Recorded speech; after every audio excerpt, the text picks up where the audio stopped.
Well, the Iranian claims they are waiting for the US troops to hit the ground. They have set off one of the largest energy crises and the Middle East on fire itself.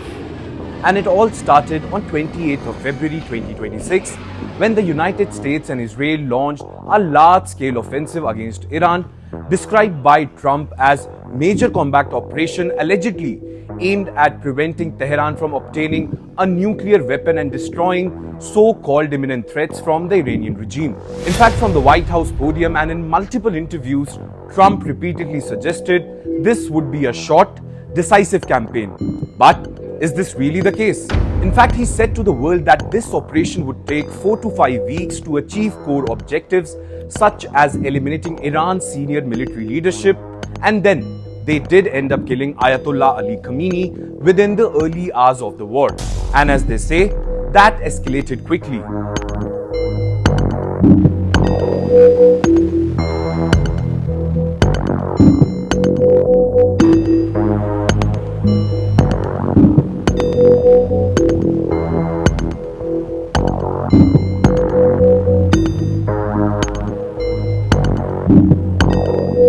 Well, that confidence perhaps rested on the assumption that US and Israeli air power could quickly break Iran's capacity to fight.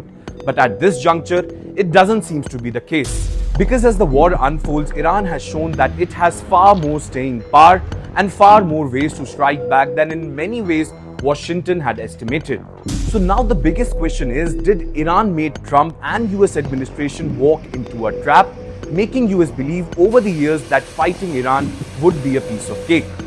Well, come along, because we will make you understand the math of this war and why it seems US under Trump might have walked into Iranian trap.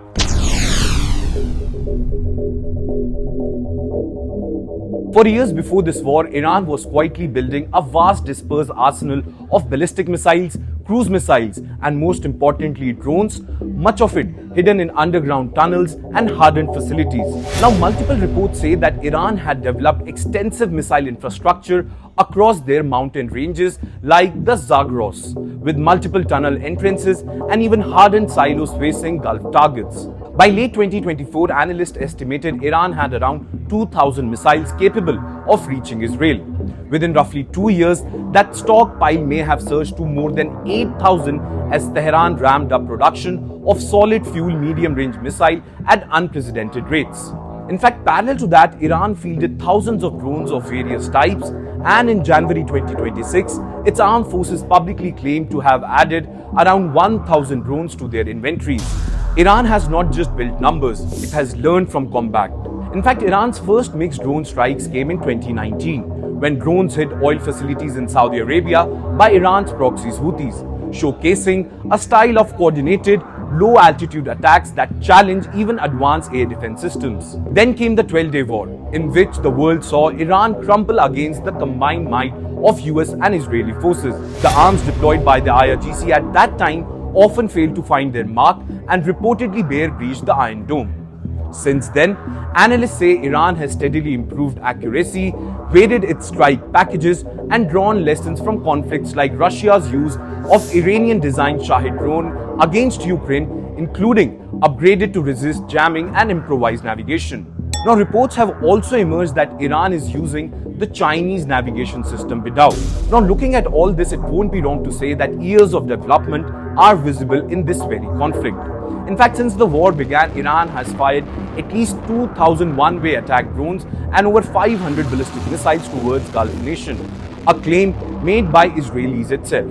In fact, Danny Danon, Israeli ambassador to the United States, on March 11 said this. In fact, and I quote him, "Since the beginning of this war, Iran has launched more than 2,000 UAVs and more than 500 ballistic missiles towards the Gulf."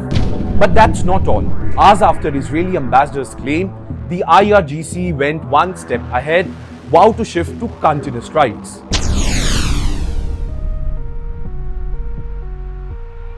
Well, Iran's power in this war is not just in its own territory. Since the 1979 revolution, Tehran has built a web of proxies across the Middle East, from Hezbollah in Lebanon and Hamas in Gaza to various Shiite militias in Iraq and the Houthis in Yemen. Well, these groups have been armed, trained and funded by the Islamic Revolutionary Guard Corps, especially its Quds Force, which runs operations abroad. In fact, US estimates in 2020 suggested Tehran was providing Hezbollah alone with about $700 million a year, and historically around $100 million annually to the Palestinian terror group Hamas. Well, this proxy network matters now because it gives Iran depth and options.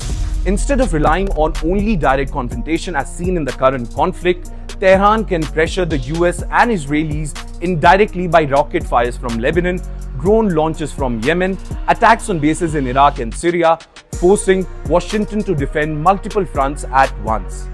Strategically, it's the kind of ring of fire Iran's planners have spent decades building.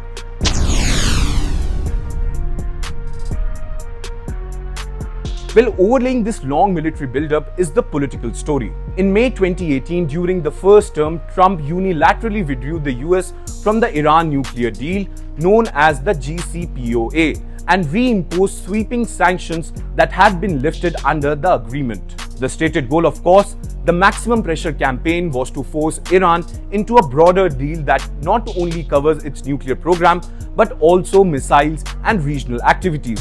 As expected, Iran responded with what its leaders called counter-pressure, gradually breaching nuclear limits and stepping up regional activities. Although sanctions did badly hurt Iran's economy, but it failed to dismantle its security apparatus. Instead, Tehran leaned harder into its asymmetric strengths like missile, drones, and proxies, which were cheaper to expand than rebuilding a civilian economy under sanctions. And when Trump returned to office, he quickly moved to reinstate and intensify maximum pressure in early 2025, again vowing to drive Iranian oil exports towards zero while saying his top priority was to prevent Iran from acquiring a nuclear weapon.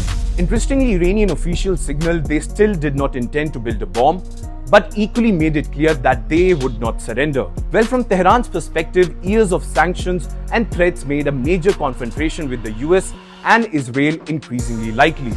And its answer was not to match American conventional power, but to build a layered, resilient system of strikes and proxies that could survive and respond to exactly the kind of air campaign now underway.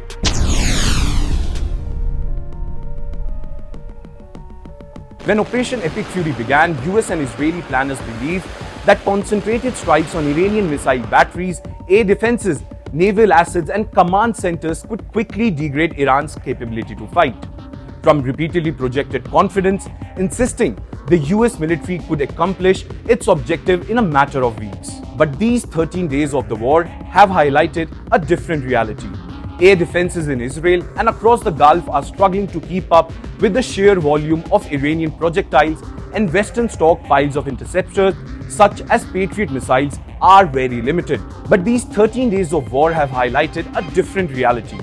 Air defenses in Israel and across the Gulf are struggling to keep up with the sheer volume of Iranian projectiles, and Western stockpiles of interceptors such as Patriot missiles are very limited. At the same time, Iran's dispersed launchers, underground depots and redundant command structures have allowed it to keep fighting even as many sites are hit. And in that sense, the US and Israel have ended up fighting exactly the kind of attritional air defense saturation campaign that Iran's planners have been practicing for many decades.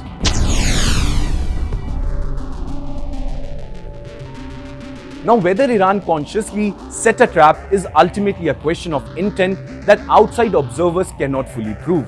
But what can be said based on the record is that Tehran indeed spent years building an arsenal and proxy network designed to withstand and respond to a US-Israeli air campaign. In fact, Trump's own statements show he expected a short decisive war measured in weeks, with Iran's military leadership quickly eliminated and its arsenal largely destroyed. Instead, the conflict has revealed just how deeply Iran invested in missiles, drones and proxies, precisely to make sure it could keep fighting under exact these very conditions. And from that vantage point, it is not hard to see why many in the region now argue that Iran did not just stumble into this war, it prepared for it. And by underestimating the scale and resilience of that preparation, the United States under Trump's leadership may have walked straight into a confrontation on terms that favor Tehran more than Washington ever intended.